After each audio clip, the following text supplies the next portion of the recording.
ब्रह्मा गुरुर्विष्णु गुरुर्देव महेश्वरा गुरु साक्षात् ब्रह्म तस्मै श्री गुरुवे नमः।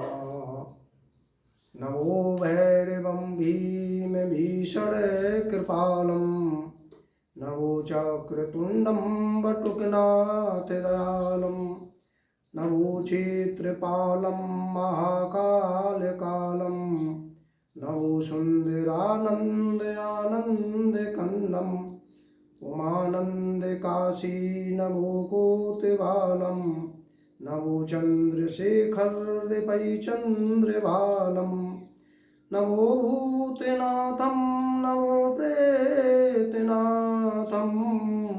जगन्नाथनाथं तुभ्यं नमामि शंकरावतारं तुभ्यं नमामि। बोलो काल भैरव सरकार की जय, बोलो महाकाल भगवान की जय, बोलो आदिशक्ति मैया की जय। प्रिय भक्तगणों, आज का मुख्य विषय है कि ये काल भैरव कौन है, काल भैरव का जन्म कैसे हुआ, इनकी पूजा करने से क्या फायदा मिलता है और इनसे कुछ क्या नुकसान भी हो सकता है। तो प्रिय भक्तगणों, आज परमपिता परमेश्वर भगवान शिव जी की इच्छा से हमें भगवान भैरव बाबा के बोलने के लिए कुछ प्रेरणा हुई है। इसलिए मैं सभी भक्तगणों को एक शॉर्ट वीडियो के माध्यम से ये बताना चाहते हैं कि ये काल भैरव हैं कौन, इनके स्वरूप कितने हैं, ये इस धरती पर कैसे प्रकट हुए, इसकी कथा क्या है। तो प्रिय भक्तगणों सुने, ये काल भैरव एक बार ऋषियों ने सभा हो रही थी, उस सभा में मौका देख करके ये प्रश्न किया कि सभी देवताओं में प्रमुख देवता कौन है, बड़ा देवता कौन है, बड़े देव कौन है। तो जब ऐसी चर्चा होने लगी तो वहाँ नारायण और ब्रह्मा जी भी थे। तो नारायण जी ने कहा कि हम बड़े हैं, ब्रह्मा जी कहने लगे कि मैं सबसे बड़ा हूँ। और उस सभा में शिव जी मौजूद नहीं थे, तो ब्रह्मा जी में और नारायण में आपस में बहस छिड़ गई, बहस होने लगी। तो प्रिय भक्तों, ये बहस बढ़ती गई। तो ऋषियों ने कहा कि इसका निर्णय कैसे हो कि देवताओं में सबसे बड़ा देव कौन है। तो नारायण ने कहा कि वेदों को बुलाओ, वेदों से पूछा जाए कि देवताओं में सबसे बड़े देव कौन हैं। तो वेदों को बुलाया गया, भक्तगणों वेद वहाँ आ गए। तो वेदों से जब पूछा गया तो वेदों ने कहा कि सबसे बड़े देवों के महादेव भगवान शिव जी हैं। तो जब वेदों ने ऐसा कहा तो परमपिता परमेश्वर नारायण इस बात को मान गए। और जो वहाँ ब्रह्मा जी थे उन्हें मद हो गया था, उन्हें घमंड था कि मैं ही सब कुछ हूँ।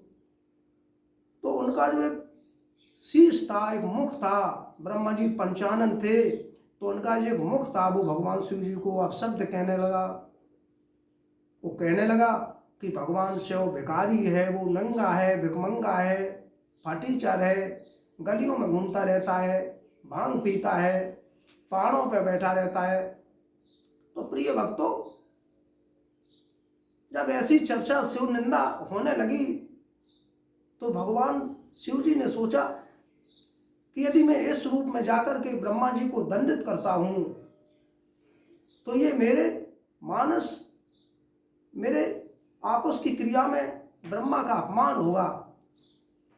क्योंकि रुद्र स्वरूप में भगवान शिव ब्रह्मा के पुत्र कहे जाते थे, क्योंकि सृष्टि के आदि में सबसे पहले नारायण आए और नारायण के बाद ब्रह्मा जी आए। पर ब्रह्मा जी और नारायण की स्तुति के बाद भगवान शिव ने रुद्र स्वरूप में जन्म लिया था, रुद्र स्वरूप में प्रकट हुए थे, रुद्र के रूप में। तो प्रिय भक्तों, उस समय भगवान शिव ने ब्रह्मा जी को यह वचन दिया था कि तुम्हारे वजह से मैं आया हूं, तो तुम मेरे एक तरह से पिता हुए। लेकिन ये आदि अनादि सत्य नहीं था। ध्रुव सत्य तो ये था कि परम पिता परमेश्वर भगवान शिव ही आदि हैं, अनंत हैं, सर्वेश्वर हैं, देवताओं के भी देव हैं। तो परम पिता परमेश्वर, जब वहाँ ये शिव निंदा हो रही थी, तो परम पिता परमेश्वर शिव की भ्रकुटी से एक ऐसा तेज पुंज वहाँ प्रकट हुआ देवताओं के मध्य में कि उसमें एक छोटा सा बालक जन्म ले लिया, जिसका शरीर सांवरे रंग का था, काले रंग का था। वो रोने लगा। तो जब ब्रह्मा जी ने ऐसा देखा, तो ब्रह्मा जी ने कहा कि तुम कौन हो जो मेरे बीच में आकर के तुम रो रहे हो? अरे मेरे राज्य में तुम भी मस्त हो जाओ, तुम भी राज करो, तुम्हें क्या चाहिए? जब ऐसा उस बालक ने ब्रह्मा जी के मुख से ये सुना, तो उसने बड़ा विशाल स्वरूप धारण किया।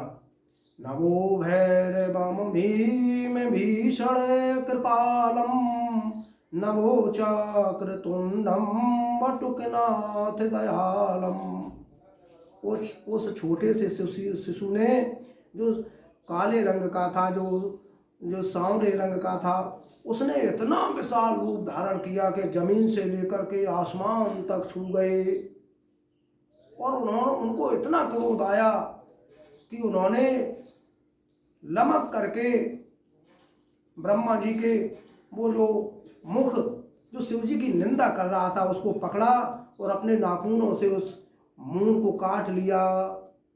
बोलो काल भैरव भगवान की जय।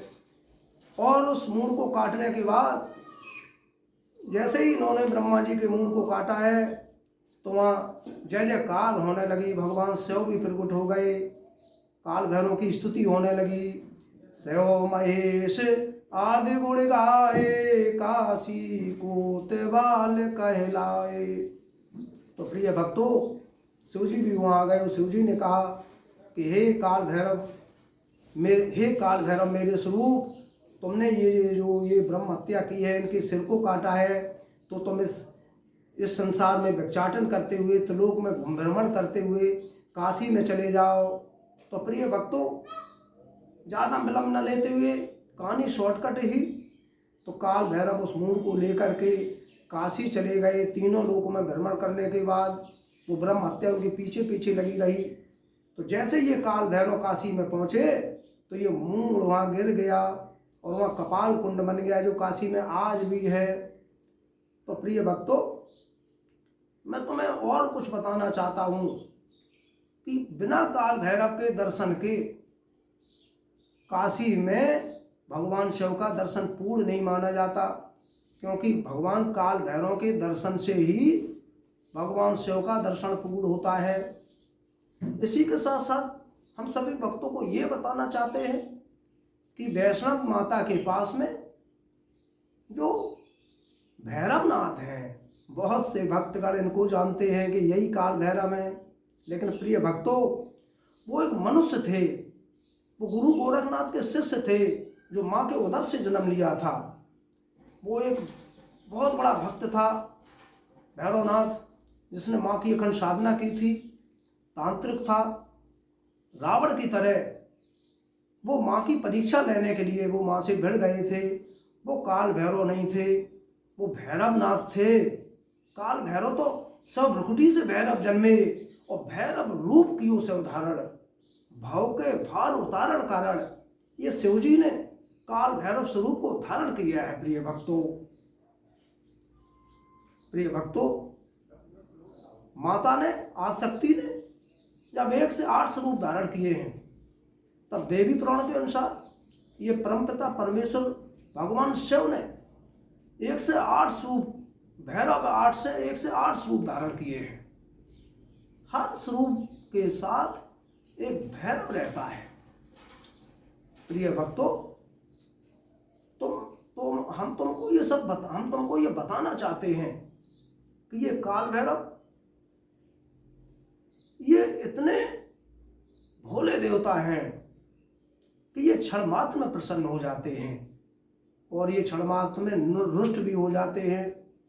तो प्रिय भक्तों, काल भैरव जी से यदि कोई भक्त कुछ मांग लेता है और ये हाँ कर देते हैं तो दुनिया का कोई भी देव इसे मना नहीं कर सकता है। ये ध्रुव सत्य है। और यदि काल भैरव रुष्ट हो गए तो उनकी रुष्टता को भी कोई देव सही नहीं कर सकता है। ये निश्चित सत्य है। लेकिन काल भैरव साधना ऋषियों ने, बड़े बड़े योगियों ने ये गुप्त रखी। हम तुमको बताना चाहते हैं, शिवपुराण के 5वें अध्याय में भगवान शिव का ही 5वां अवतार है काल भैरव। ये काल भैरव भगवान हनुमान के बड़े भाई हैं। हनुमान तो रुद्र हैं, 11वें रुद्र हैं, लेकिन ये काल भैरव भगवान शिव के पूर्ण स्वरूप हैं। ये शिवपुराण के 5वें अध्याय में पढ़े हैं। तो प्रिय भक्तों, आज मैं आप सबको ये बताना चाहते हैं कि ये काल भैरव देव और भगवान हनुमान ये चिरंजीवी हैं और ये क्षण मात्र से प्रसन्न होते हैं। तो प्रिय भक्तों, हम आप सबसे ये कहना चाहते हैं कि भगवान काल भैरव जो हैं, इनके नाम लेने से ही समस्त भूत बाधा, प्रेत बाधा, राक्षस बाधा इनके भक्त के पास कभी नहीं जाती।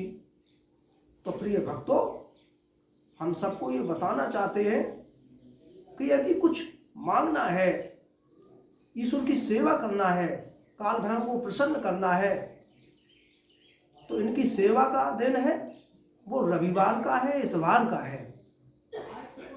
इनको भोग में बेसन के लड्डू चढ़ाए जाते हैं। इसी के साथ साथ प्रिय भक्तों, काल भैरव की सेवा के रूप में, उनकी पूजा के रूप में यदि आपको और कुछ पूछना है तो हम किसी अगले वीडियो के माध्यम से बताएंगे। आज मैं सभी भक्तों को जो मैंने भगवान काल भैरव के बारे में बताया है, ये शॉर्टकट ही बताया है, शॉर्ट वीडियो के माध्यम से कम समय में ही बताया है।